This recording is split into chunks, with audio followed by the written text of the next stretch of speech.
Florida is building a concentration camp.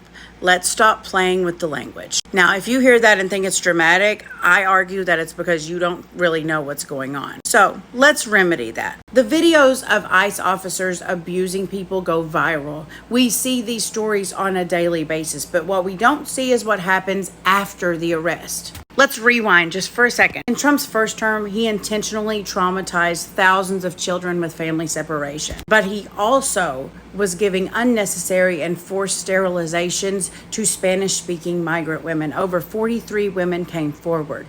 And since he took office this time in 2025, pregnant migrant women have been losing their babies in ICE custody. It has happened multiple times. The latest example comes out of Tennessee. Iris Diana Monterroso Limus was 5 to 6 months pregnant.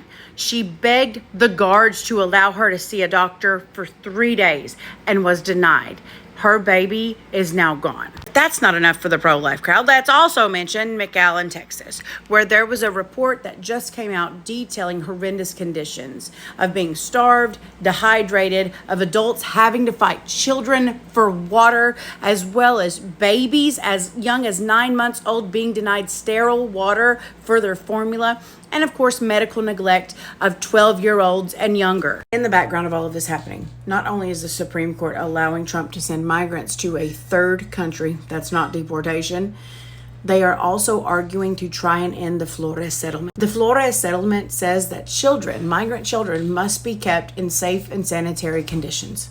That's it. Let's also remember that over 70 U.S. citizens have been deported because ICE is absolutely incompetent, as well as all of the migrants who have already lost their lives in ICE custody. For those who want to defend these horrendous policies by saying they shouldn't have broken the law, 72% of those who have been detained and arrested by ICE have no criminal record.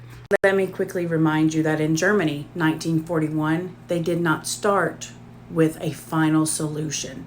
They didn't start with unalive camps. That is where it ended. It began in Germany, 1941, with mass deportations. It began with a secret police force spreading fear and confusion among the population. It ended at 6 million people losing their lives. Keep your eyes open, your mouth loud, and your middle finger at the ready.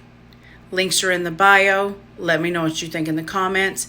And as always, Foxtrot Delta Tango, you motherfucker.